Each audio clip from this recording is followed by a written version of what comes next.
Atlanta, charity gala. Camera flashes everywhere. Elliot Vaughn, tech millionaire, slaps his pregnant wife across the face. In front of governors, in front of live cameras. The sound cracks through the ballroom like a gunshot. She stumbles, hand to her cheek. The room freezes. But what nobody knew, the governor watching wasn't just any politician. He was her godfather, and his silent stare promised destruction. Within weeks, she walks into court with evidence nobody saw coming, proof that Elliot's charity foundation was a fraud. $8 million stolen from children. The slap went viral. The embezzlement destroyed him. But the real shock? She didn't just survive. She took everything, his foundation, his money, his legacy, and rebuilt it in her name. This isn't just a revenge story. It's a masterclass in justice served cold. Stay with me, because what happens next will leave you speechless. Drop a comment. Would you have gathered evidence or walked away immediately? The chandelier's crystal drops caught the flash of every camera. Gold light bounced off marble floors, slick enough to mirror the faces of Atlanta's elite. Senators, CEOs, news anchors. Everyone who mattered stood beneath that ceiling, champagne flutes raised like trophies. But tonight, one of them would fall. The Grand Palais ballroom hummed with power. Silk gowns whispered past tailored suits. Laughter echoed, polished, rehearsed, expensive. Outside, protesters held signs about inequality. Inside, the wealthiest people in Georgia pretended not to notice. At the center of it all stood the charity gala's golden stage, draped in white roses and promises. A 16-foot banner read, "Building Futures, Changing Lives." Ironic, considering what was about to happen.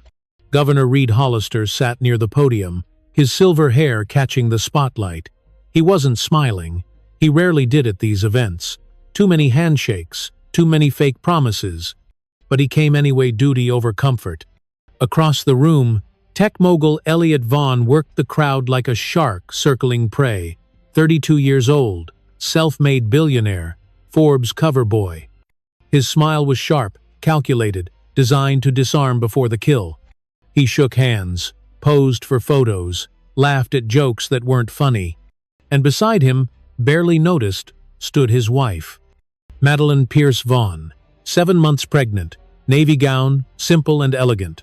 No diamonds, no spotlight chasing. She moved through the crowd like a shadow, hands folded protectively over her belly. She didn't belong here. Everyone could see it, including Elliot. The violins swelled. Waiters glided between tables, balancing trays of champagne. Someone clinked a glass, calling for speeches. That's when it started.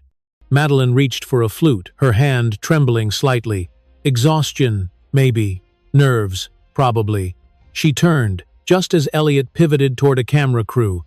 The glass tipped. Champagne splashed across his sleeve, golden liquid soaking into white silk. The room held its breath. Elliot's jaw tightened. His eyes went cold, arctic, emotionless. And in front of governors, journalists, and 100 live cameras, he raised his hand. Subscribe before you miss what happens next. 3 hours earlier, Madeline had stood in front of her bedroom mirror, hands trembling as she fastened the clasp of her grandmother's pearl necklace. Simple, understated, everything Elliot hated. "You're really wearing that?" His voice cut through the silence behind her. She turned. He stood in the doorway, tuxedo perfect, hair slicked back like a magazine cover. His eyes swept over her navy gown with the kind of disdain most people reserved for trash on the sidewalk. "It's comfortable," she said quietly. "The baby isn't attending the gala, Madeline. You are, as my wife." He stepped closer, cologne sharp enough to sting. "Do you know who'll be there tonight? Senators, investors, people who matter." And I don't, she thought, but didn't say.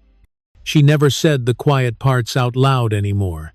2 years ago, Madeline had been a volunteer coordinator at a children's hospital. She'd met Elliot during a fundraiser, back when he still pretended kindness was profitable. He'd called her refreshingly real, proposed within 6 months, married her in a ceremony that made headlines. Then the mask slipped. Slowly at first, criticism disguised as concern, isolation dressed up as protection. By the time she realized what was happening, she was already pregnant and drowning. Tonight, she'd begged to stay home, morning sickness, swollen ankles, exhaustion that felt like weights tied to her bones. But Elliot needed his perfect wife on display, proof that he could have everything: success, power, family, even if it was all a lie. In the car, he scrolled through his phone, ignoring her completely. She pressed her forehead against the cool glass, watching Atlanta's skyline blur past. Lights, buildings, people living lives she'd never touch again. "Smile when we arrive," Elliot said without looking up. "And for God's sake, don't embarrass me." She nodded. That's all she ever did anymore. But as the limousine pulled up to the Grand Palais, something inside her stirred. Not defiance, not courage, just exhaustion.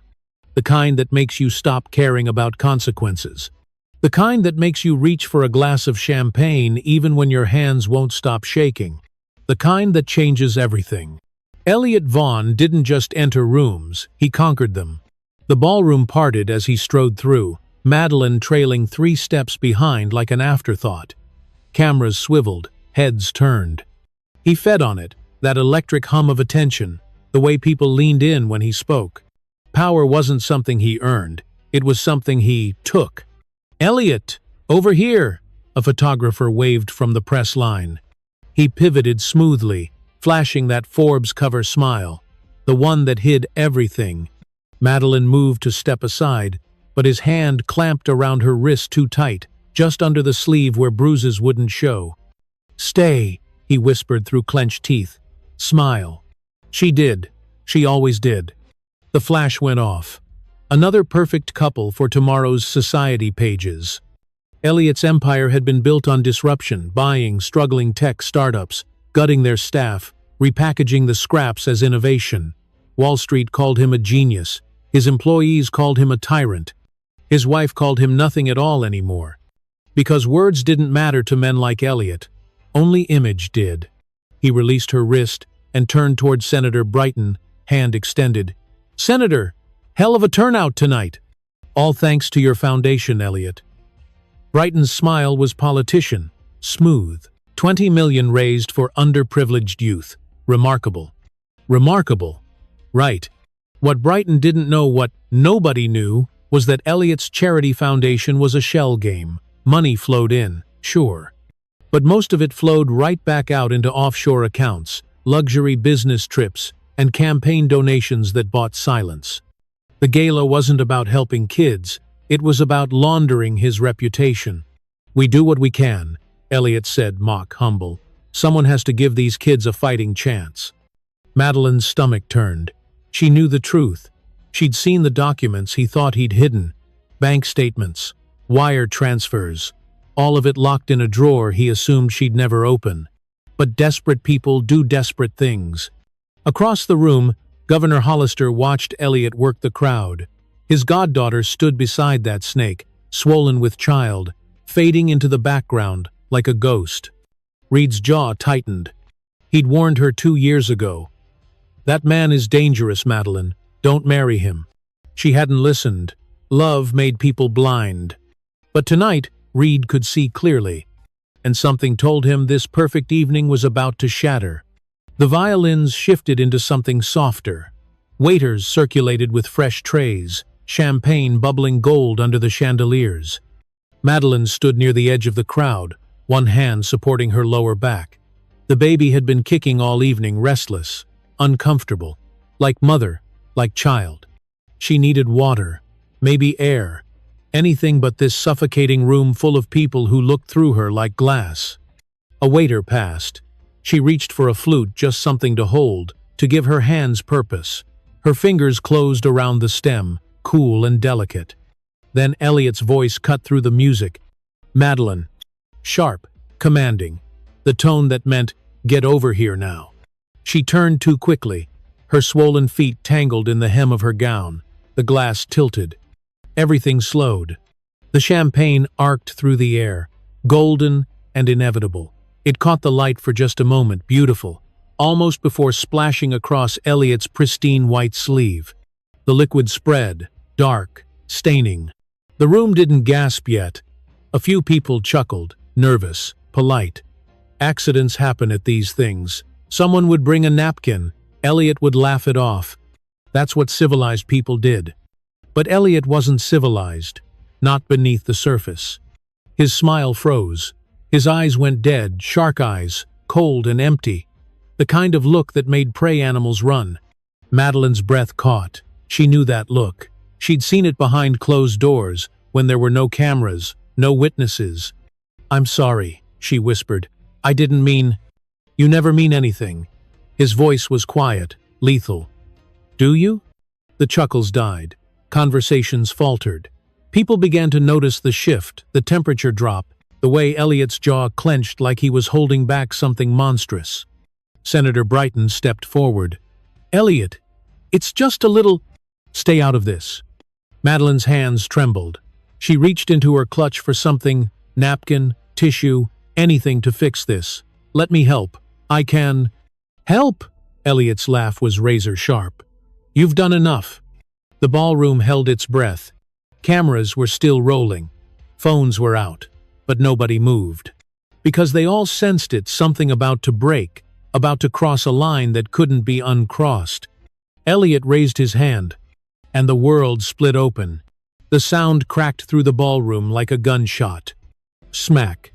Madeline's head snapped to the side. Her cheek exploded in white-hot pain. The impact sent her stumbling backward, one hand flying to her face, the other instinctively wrapping around her belly. For 3 seconds, nobody breathed. Camera flashes erupted, blinding, relentless, capturing everything. The red handprint blooming across her face, the shock in her eyes. The way she swayed, 7 months pregnant, fighting to stay upright. Elliot stood frozen, his hands still raised, chest heaving. Then that cold smile returned, calculated, vicious. "You embarrass me everywhere you go." His voice cut through the silence. Loud, deliberate.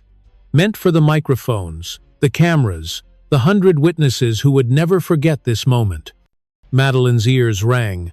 Her vision blurred. She tasted copper. Had she bitten her tongue? The baby kicked hard, panicked, feeling her terror through the bloodstream they shared. Someone dropped a glass. It shattered, musical, and wrong. Senator Brighton's wife covered her mouth. A journalist's phone trembled in her hand, still recording. The orchestra conductor stood motionless, baton raised like a frozen exclamation point. Governor Reed Hollister rose from his seat. Slowly, deliberately. His chair scraped against marble, the only sound in a room full of people who'd forgotten how to speak. His eyes locked on Elliot. No rage, no shouting, just that terrible, granite calm that preceded earthquakes. Madeline finally found her voice. "I'm sorry." A whisper, broken. "I'm so sorry." She was apologizing. To him. The man who'd just struck her in front of Georgia's elite. And that more than the slap itself made people's stomachs turn. Elliot adjusted his cufflinks, straightened his tie. Playing to the crowd like this was all a minor inconvenience, a disciplinary moment, nothing more. "Go wait in the car," he told her. Not a suggestion, a command. She nodded, because what else could she do? Her heels clicked against marble as she turned toward the exit. Each step felt like walking through water. Shame burned hotter than the handprint on her face. Behind her, Elliot smoothed his tuxedo and turned back to the crowd. "Now," he said, voice dripping false charm, "where were we?" But Governor Hollister was already moving toward the podium, and his eyes promised ruin. Reed Hollister didn't rush to the podium. He walked. Each step measured, controlled, the kind of restraint that takes decades to master, holding a wildfire behind your ribs and choosing not to let it burn. But everyone felt the heat anyway. The room stayed silent. Elliot's smirk faltered just slightly as the governor passed close enough that their shoulders nearly brushed. Reed didn't look at him, didn't acknowledge him. That was somehow worse. He reached the microphone, adjusted it once, then stood there, letting the silence stretch until it became unbearable. A photographer's camera clicked. Someone coughed. Reed's voice, when it finally came, was granite wrapped in silk. "Good evening." 2 words, but they landed like a gavel. "I want to thank everyone for attending tonight's gala. Your generosity will change lives." He paused, his eyes sweeping the crowd, lingering on Elliot for just a heartbeat too long. "That's what we're here for, isn't it? Changing lives, protecting the vulnerable." Elliot shifted his weight. His jaw tightened. "In my 30 years of public service, I've learned something important." Reed's hands gripped the podium edges. "Money doesn't make a man, character does. And character is revealed not in boardrooms or interviews, but in how we treat those who cannot defend themselves." The air thickened. People glanced at each other, then at Elliot, then away. "Some men mistake wealth for worth." Reed's voice dropped lower, quieter, more dangerous. "They confuse power with permission. They believe their success grants them immunity from decency." A reporter scribbled frantically. Phones were recording everything now. "But in this state, in my state, both wealth and worth are earned by how you treat the helpless, the pregnant, the powerless, and God help any man who forgets that." The applause started slowly, 1 person, then 5. Then the entire ballroom erupted, not polite charity clapping, but something rawer, angrier, more righteous. It wasn't applause, it was a verdict. Elliot stood frozen, champagne stain still dark on his sleeve, surrounded by people who were no longer looking at him with admiration. They were looking at him like prey. Reed stepped away from the microphone without another word. He didn't need one. The message was clear: "I see you, and so does everyone else now." Reed returned to his seat, but the room never recovered. Conversations restarted, hushed, electric, dangerous. Phones buzzed with texts being sent under tables. Journalists huddled near the exits, already drafting tomorrow's headlines. Elliot stood near the bar, champagne glass gripped too tight. His knuckles had gone white. Senator Brighton approached cautiously. "Elliot, listen. Don't." Elliot's voice was ice. "Just don't. That speech wasn't about you specifically. Wasn't it?" Elliot's laugh was hollow. "Everyone in this room just watched the governor call me a monster without saying my name. That's political theater. That's assassination." Brighton cleared his throat. "Maybe you should apologize. Release a statement. Say you were under stress that—" "Apologize." Elliot turned, eyes blazing. "For what? Disciplining my own wife. She humiliated me in public," I responded. "That's marriage." The words hung there, toxic and revealing. Brighton stepped back. "That's not marriage, Elliot. That's abuse." He walked away before Elliot could respond. Across the ballroom, guests began leaving early, murmuring excuses, avoiding Elliot's gaze. The energy had shifted. What was supposed to be his triumphant night had become his public execution. Outside, Madeline sat in the limousine, face pressed against the cool leather. Her cheek throbbed. The handprint had deepened from red to purple. She could still hear the applause through the building's walls. Not for Elliot, for the man who'd defended her without even speaking her name. Her godfather, the only family she had left. Tears came, but not from pain, from something deeper, shame mixed with the faintest spark of hope. Maybe she wasn't invisible after all. Maybe someone did see her. Her phone buzzed. A text from an unknown number. "You're not alone, R." Reed, even now, protecting her from a distance. She pressed the phone to her chest and closed her eyes. Inside, Elliot drained his champagne and slammed the glass down. Cameras still watched. Journalists still whispered. And somewhere in the crowd, Governor Hollister sat calmly, hands folded, knowing exactly what he'd done. He hadn't just defended Madeline. He'd declared war. And wars like this? They didn't end quietly. Comment below. Would you have stayed silent or spoken up? The drive home was suffocating.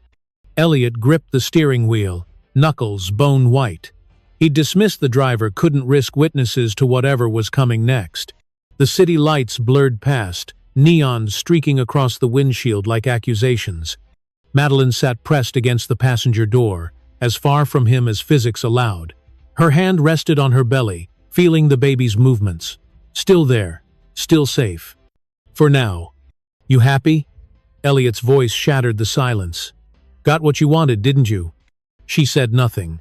Experience had taught her that words only made things worse. Your godfather turning me into a villain, making me look like some kind of... His fist slammed the dashboard. The glove compartment popped open. I built that foundation. I raised that money. And he stands there preaching about character? Madeline stared at her reflection in the window, a ghost with a bruised face. Say something. Elliot's voice dropped to something dangerous. Defend yourself. Apologize. Something. I'm sorry. The words came automatically. Hollow. Meaningless. You're always sorry. He laughed sharp, bitter. Sorry you exist. Sorry you breathe my air. Sorry you ruined the most important night of my career. The car swerved slightly. He was driving too fast, rage making him reckless. They pulled into the driveway of their Buckhead mansion, 6 bedrooms, heated pool, security gates that locked from the outside. A prison disguised as paradise. Elliot killed the engine, sat there, breathing hard. You think he'll protect you? His voice was quieter now, more terrifying. Reed Hollister? You think his speech changes anything between us? Madeline's hand found the door handle. I own you. Elliot turned, eyes dead in the darkness. The house, the car, the credit cards, everything you touch is mine. And if you think for 1 second that walking away is an option, remember whose name is on the deed, whose lawyer costs more, whose friends sit in every courthouse in Georgia. The baby kicked, hard, like it could hear the threat.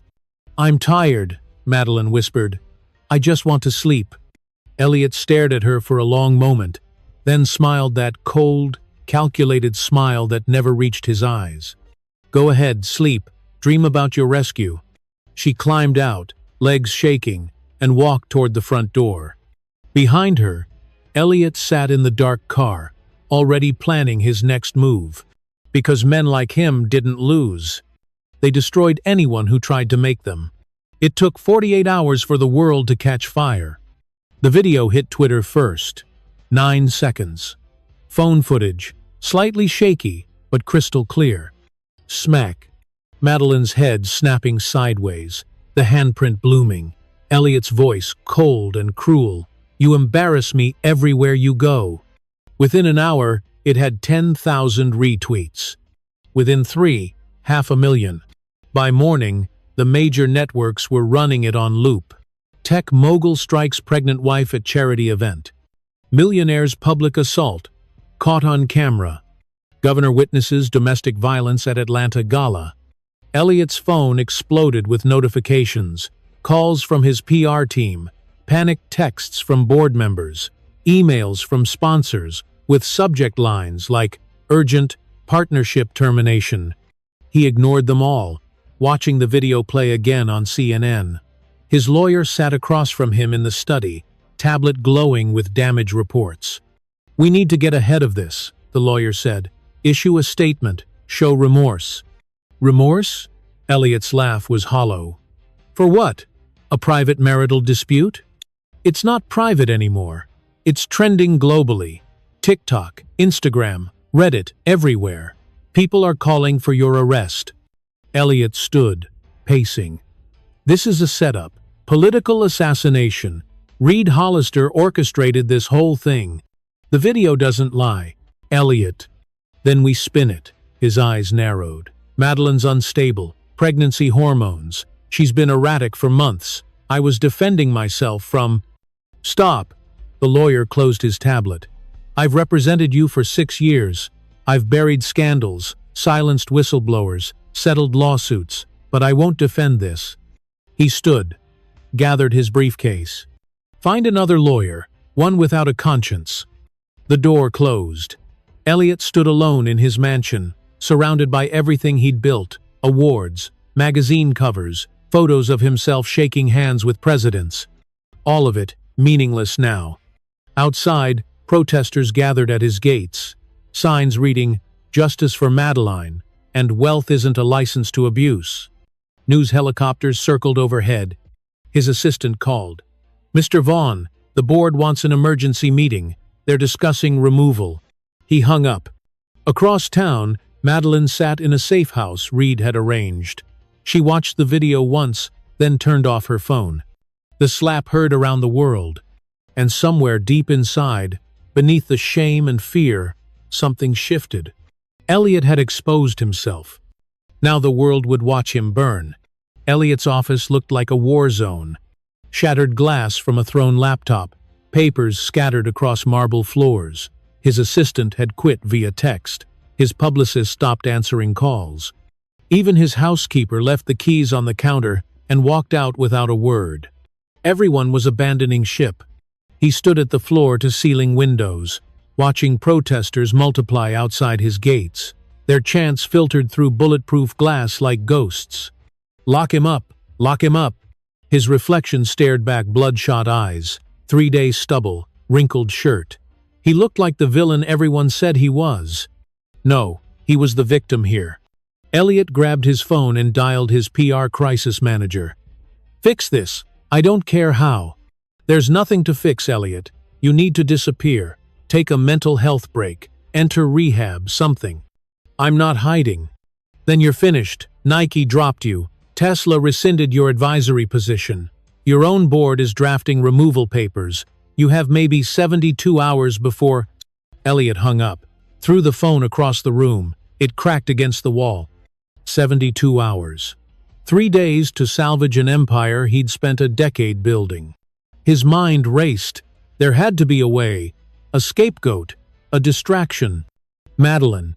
If he couldn't control the narrative, he'd destroy hers. He opened his laptop, the backup one, and began typing. A statement. No. A counterstrike. "After months of emotional instability and irrational behavior, my wife Madeline has become a danger to herself and our unborn child. The incident at the gala was a culmination of her escalating aggression toward me. I acted in self-defense. I am filing for divorce and full custody to protect my child from her documented mental illness." Lies, all of it. But lies told confidently enough became truth. He attached fabricated medical records easy enough to forge when you had money. Emails he'd written himself from her account. Text messages taken out of context. One click, and it would go live. His finger hovered over the trackpad. Then his phone buzzed. A new email. Subject line, "See you in court." He opened it. A single line from an attorney he didn't recognize. Madeline Pierce. Vaughn is represented by Hollister and Associates. Any further defamation will be met with legal action. Signed, Reed Hollister, Esquire. Elliot's blood ran cold. Reed wasn't just her godfather. He was her lawyer now. And that changed everything. The Fulton County Courthouse smelled like old wood and broken promises. Elliot arrived in a black SUV. New legal team flanking him like bodyguards. He'd hired Garrison and Fletcher, the most ruthless divorce attorneys money could buy. They specialized in destroying opposing parties, burying evidence, dragging cases out until victims gave up. "We go in, we dominate," Garrison whispered as they climbed the steps. "She's got no resources, no leverage. We offer pennies, she takes it, or gets nothing." Elliot nodded. This was about control. About reminding Madeline who held the power. Cameras flashed. Reporters shouted questions. He ignored them all, smirk firmly in place. Inside, the hallway was quieter. Marble floors, high ceilings, justice carved in stone above the doorways. They entered courtroom 6C. Elliot's confidence evaporated in seconds. Behind the bench sat Judge Cecilia Brennan, 60 years old, silver hair pulled back tight, reading glasses perched on her nose. She looked up as they entered. Elliot's lawyer leaned close. "That's Brennan. Good. She's fair but pragmatic. We can work with—" "She's Reed Hollister's former law partner," Elliot whispered, blood draining from his face. Garrison froze. "What?" "They practiced together for 15 years, family law, before he went into politics." The courtroom suddenly felt smaller, hotter, the walls pressed in. Judge Brennan's eyes met Elliot's across the room. No emotion, no recognition, just cold, professional assessment. She knew exactly who he was. On the other side of the aisle, Madeline sat beside a woman in a sharp navy suit, Reed's lead attorney, Naomi Chen. Madeline looked different, stronger somehow, hair pulled back, shoulders straight. She didn't look at Elliot, didn't acknowledge his existence. That scared him more than anything. "All rise," the bailiff announced. The Honorable Judge Cecilia Brennan presiding. Everyone stood. The room hummed with tension. Judge Brennan settled into her seat, opened the case file, and adjusted her glasses. Vaughn versus Pierce. Vaughn. Divorce proceedings with disputed assets and allegations of domestic violence. She looked up. "Mr. Vaughn, I understand you're seeking full custody and financial control?" Garrison stood. "Yes, Your Honor. My client. I've reviewed the preliminary filings." Brennan's voice cut like a scalpel. "I've also seen the video. Everyone has." Elliot's jaw clenched. "This will be a fair trial," she continued. "But let me be clear. Wealth does not buy immunity in my courtroom." Her eyes locked on Elliot. "Character does." The same words Reed had used at the Gala. Elliot realized, too late, that he'd walked into an ambush. And this time, there was no escape. The first hour of proceedings was procedural, boring, standard divorce protocol. Elliot's lawyer presented his case, financial records, property deeds, custody arguments, all delivered with rehearsed precision, designed to overwhelm and intimidate. Madeline sat silent through all of it. Not crying, not reacting, just listening with a stillness that unnerved everyone watching. Her lawyer, Naomi, took minimal notes. Occasionally whispered something that made Madeline nod, but mostly they just waited, like they knew something no one else did. Elliot noticed. His confidence began returning. Maybe she had nothing. Maybe this was all Bluff Reed's political posturing with no real ammunition. "Your Honor," Garrison stood, adjusting his cufflinks. "My client is willing to offer Mrs. Vaughn a settlement, $500,000, supervised visitation rights, and—" "Mrs. Pierce, Vaughn," Judge Brennan interrupted. "She hasn't taken his name legally. Get it right." Garrison's smile faltered. "Of course, Mrs. Pierce Vaughn. As I was saying—" "We decline," Naomi said simply. The courtroom stirred. "You decline?" Garrison blinked. $500,000 and you? "We're not here for settlement." Naomi stood, smoothing her suit. "We're here for justice." Elliot leaned toward his lawyer. "What is she talking about?" Garrison shook his head, confused. Judge Brennan's expression remained neutral. "Does the defense have evidence to present?" Naomi smiled, small, precise, the smile of someone holding royal flush. "We do, Your Honor." She walked to her table, opened her briefcase, pulled out a manila folder thick, heavy with documents. The courtroom went silent. Madeline finally looked at Elliot, not with fear, not with hatred, with pity, because she knew what was inside that folder. She'd been collecting evidence for months, bank statements, wire transfers, emails. Every piece of Elliot's carefully constructed lie, documented and dated. The embezzlement, the fraud, the charity funds funneled into offshore accounts. Everything. Naomi handed the folder to the bailiff, who passed it to Judge Brennan. The judge opened it. Her eyebrows rose slightly, the only crack in her professional demeanor. She looked up at Elliot. "Mr. Vaughn," she said quietly, "I think you should remain seated." Elliot's world tilted, and Madeline, for the first time in years, allowed herself to breathe. Judge Brennan turned pages slowly, each one heavier than the last. Bank statements, wire transfers, email chains with subject lines like offshore routing and creative accounting. The courtroom held its breath. "Mrs. Pierce Vaughn," the judge finally said, looking up, "when did you obtain these documents?" Madeline stood, hand resting on her belly. "Over the past 14 months, Your Honor. Every time my husband left his office unlocked, every time he forgot to log out of his computer." Her voice was steady, clear, no trembling. "I photographed everything. Bank records showing transfers from the Vaughn Foundation, money meant for underprivileged youth programs, rerouted to personal accounts in the Cayman Islands. Emails to his accountant discussing how to maximize charitable deductions while pocketing donations. Gasps rippled through the gallery. Elliot shot to his feet. "That's theft. She illegally accessed—" "Sit down, Mr. Vaughn." Judge Brennan's voice was ice. "He's Saturday." Naomi approached the bench. "Your Honor, we have 17 separate wire transfers totaling $8.4 million. Charity funds embezzled over 3 years. We also have correspondence proving Mr. Vaughn knowingly filed fraudulent tax returns." The courtroom erupted. Journalists scribbled frantically. Elliot's lawyer looked like he might vomit. "This is fabricated," Elliot's voice cracked. "She's lying. She's unstable. I told you." Judge Brennan held up one document. "This is your signature, Mr. Vaughn, on a transfer authorization moving $2 million from the foundation to an account in your name, dated 6 months ago." Silence. "And this," she held up another, "is an email from you to your accountant discussing how to clean the paper trail before the IRS audit." Elliot's face went gray.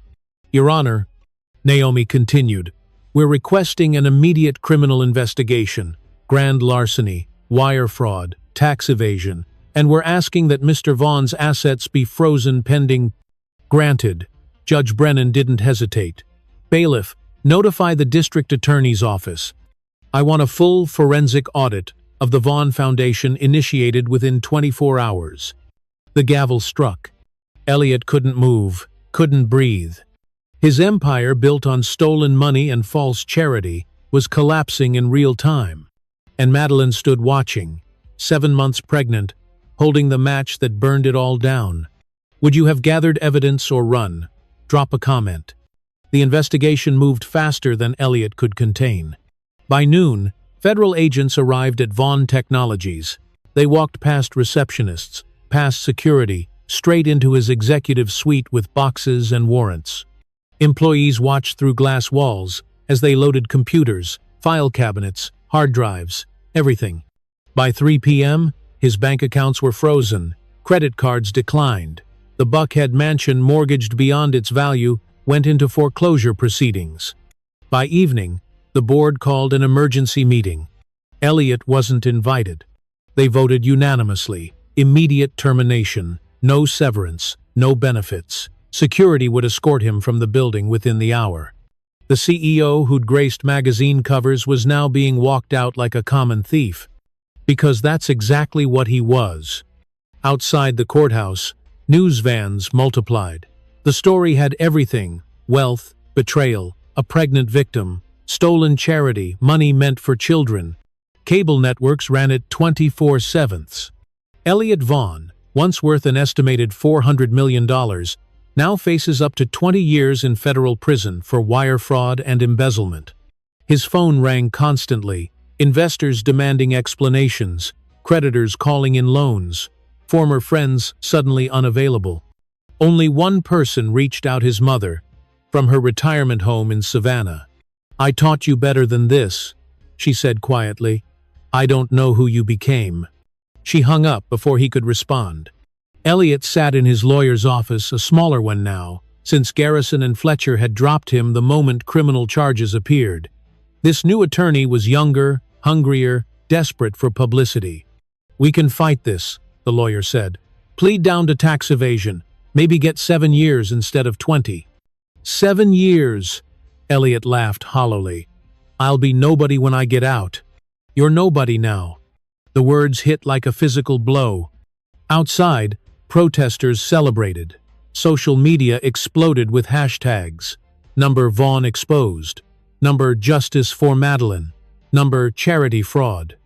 The man who'd slapped his pregnant wife at a charity gala was now revealed to have stolen from the very charity he'd built. The irony was poetic. The justice was inevitable. And somewhere in a safe house across town, Madeline felt her baby kick. Strong, healthy, free. The future Elliot would never control.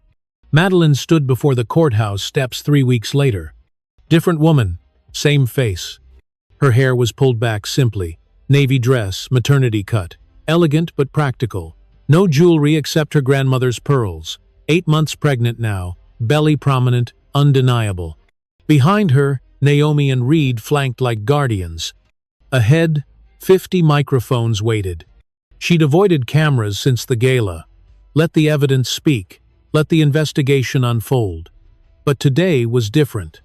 Today, she had something to say. The crowd quieted as she approached the podium. Reporters leaned forward. Cameras focused tight. Madeline's hands rested on her belly. The baby kicked once, as if in encouragement. She spoke. "My name is Madeline Pierce." Her voice was steady, clear. "Not Vaughn, never again Vaughn." Pause. Breathe. 3 years ago, I married a man I thought I knew. Charming, successful, generous with his public image. Her eyes swept the crowd. But behind closed doors, generosity became control, success became cruelty, and charm became the mask he wore while stealing from children who needed help. Cameras flashed. No one interrupted. The night he struck me at the gala, I made a choice.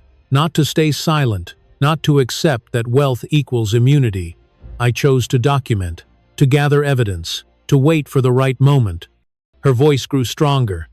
Because revenge isn't about violence or anger. It's about truth.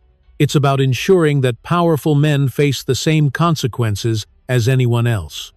She paused, hand moving across her belly. I didn't do this alone. Governor Hollister reminded me that justice exists for everyone, even pregnant women married to millionaires. My legal team showed me that courage looks like patience and preparation. Reed nodded slightly beside her. Elliot Vaughn built his fortune on lies. He built his reputation on stolen charity money. And he built his marriage on fear. Madeline looked directly into the camera. But you can't build anything real on a foundation of cruelty. Eventually, everything collapses. She stepped back from the podium. No questions, no follow-up. Just truth, delivered with the kind of quiet power that moves mountains. As she walked away, the crowd erupted not in questions, but in applause. The pregnant phoenix had risen, and the ashes of Elliot's empire scattered in the wind behind her. 2 months later, the Vaughn Foundation officially dissolved. Assets seized, board disbanded. The charity that had stolen millions from vulnerable children ceased to exist. But nature abhors a vacuum. At the state capitol, Governor Reed Hollister stood at a podium flanked by legislators and community leaders. The press conference had been announced only that morning, sudden, strategic. "Today," Reed began, "I'm proud to announce the creation of the Pierce Youth Initiative." Cameras flashed. Reporters scribbled. "This foundation will serve the exact communities the Vaughn Foundation claimed to help, but actually exploited. We've recovered $6.2 million through asset forfeiture and restitution. Every penny will go toward educational programs, mentorship, and resources for underprivileged youth across Georgia." Applause filled the room. Reed paused, letting it settle. "And I'm honored to announce the foundation's director." He turned slightly. "Someone who understands both the promise of charity and the poison of corruption. Someone who turned pain into purpose." The side door opened. Madeline walked in 9 months pregnant now, days from delivery. She wore a simple gray suit, hair pulled back, confidence radiating from every step. The room erupted. She stood beside Reed at the podium, hand resting protectively on her belly. "The Pierce Youth Initiative," Reed continued, "will be led by Madeline Pierce, a woman who risked everything to expose fraud, a woman who chose justice over silence." Reporters shouted questions. Madeline raised one hand, quieting them. "I didn't want revenge," she said softly into the microphone. "I wanted accountability. I wanted children to actually receive the help they were promised." Her eyes scanned the crowd. "Elliot built a foundation on lies and stole from the most vulnerable. We're rebuilding it on truth, every dollar accounted for, every program transparent, every child protected." She paused. "That's the difference between charity and ego. One serves others, the other serves itself." The symbolism was devastating. The foundation Elliot had used to launder his image was now renamed after the woman he'd abused. led by her, funded by his seized assets. It wasn't just justice. It was poetic annihilation. Outside, in a one-bedroom apartment he could barely afford, Elliot watched the press conference on a borrowed laptop. His foundation, his money, his reputation, all of it now hers. The screen blurred as rage and helplessness collided. He'd lost everything, and she'd taken his crown. Elliot's fall wasn't dramatic. It was slow, grinding, humiliating. The mansion sold at auction, bought by a tech startup founder who immediately donated it to a women's shelter. The irony made headlines. His car collection? Seized, liquidated, proceeds sent to the Pierce Youth Initiative. Even his awards, those Forbes covers, entrepreneur trophies, framed photos with politicians, ended up in storage units he couldn't afford to keep, eventually abandoned, thrown away like trash. He moved 6 times in 4 months. Each apartment smaller, cheaper, further from the life he'd known. No one called anymore. Former friends blocked his number. Business contacts acted like he'd never existed. Invitations stopped. Doors closed. The world had decided Elliot Vaughn was erased. His trial date approached federal wire fraud, embezzlement, tax evasion. His public defender looked 12 years old and overwhelmed. "Best case, you're looking at 8 years, the lawyer said, shuffling papers. "Worst case, 15. Judge won't be sympathetic given the circumstances." The slap, the video, the pregnant wife. Every jury would see it. Every judge would remember. One afternoon, Elliot sat in a Waffle House, the only place he could still afford, staring at his phone. Social media had moved on, but the comments on old articles remained. Permanent digital scars. "Hope he rots in prison." "Karma is real." "Madeline Pierce is a hero." He typed her name into Google. The first result was a feature article. "From Victim to Victor: How Madeline Pierce Rebuilt a Legacy of Hope." Photos showed her at the Pierce Youth Initiative headquarters, smiling beside kids receiving scholarships. Reed Hollister in the background, proud godfather watching his goddaughter thrive. The caption read, "Pierce gave birth to a healthy daughter last week. She named her Grace." Grace. Elliot's chest tightened. He'd never even asked what they were having, never cared. The baby was just leverage, a prop in his perfect life performance. Now that child existed, named, loved, protected, and he'd never meet her. The waitress refilled his coffee without making eye contact. He was invisible, powerless, broke. Everything he'd feared becoming. Everything he'd tried to prevent by controlling Madeline. And in trying to own her, he'd lost himself completely. The millionaire was dead. Only the fraud remained. 6 months later, the Grand Palais Ballroom glittered again. Same chandelier, same marble floors, same golden light dancing across silk gowns and tailored suits. But everything else had changed. The banner read, "Pierce Youth Initiative, Annual Gala Building Futures Through Truth." Atlanta's elite filled the room: senators, CEOs, philanthropists. But this time, the energy was different, genuine, hopeful, clean. No cameras captured violence tonight. Only celebration. Governor Reed Hollister stood near the stage, watching guests arrive. Beside him, Madeline held baby Grace, 4 months old, wrapped in white lace, sleeping peacefully against her mother's shoulder. Madeline wore emerald green, bold, confident, nothing like the navy gown she'd worn that horrible night. She was unrecognizable from the broken woman who'd stumbled toward the exit with a handprint on her face. "Nervous?" Reed asked quietly. "Terrified," Madeline admitted. "Last time I was here. Last time you were a victim." Reed's voice was firm but gentle. "Tonight, you're the guest of honor." The lights dimmed. A spotlight hit the stage. The MC's voice boomed. "Ladies and gentlemen, please welcome the founder and director of the Pierce Youth Initiative, Madeline Pierce." Applause thundered. Genuine, earned. Madeline handed Grace to Reed and walked toward the stage. Same ballroom, same walk, but this time, heads turned with respect, not pity. She reached the podium where, months ago, Reed had defended her without saying her name. Now she would speak for herself. "Thank you all for being here," she began. "6 months ago, we launched this foundation with a simple mission: turn stolen money into real hope. Since then, we've provided scholarships to 200 students, funded 12 community centers, and created mentorship programs in 40 schools." The room erupted in applause. "But tonight isn't just about numbers." Madeline's voice steadied. "It's about reclaiming spaces where harm was done. This ballroom where I was publicly humiliated is now where we celebrate children's futures." Pause. Breathe. We don't erase painful memories. We transform them. The applause grew louder. Behind the crowd, near the back exit, a figure stood in shadows. Elliot. He wasn't invited. Wasn't supposed to be here. Security would remove him soon. But for now, he watched. Watched Madeline shine under the same chandelier where he'd destroyed her. Watched her hold power he'd spent years stealing. His trial started Monday.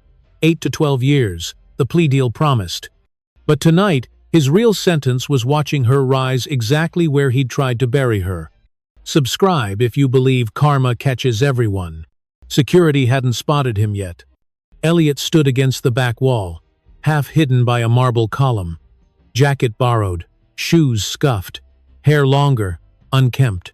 He looked like someone who'd wandered in from the street, which, essentially, he had. On stage, Madeline finished her speech to thunderous applause.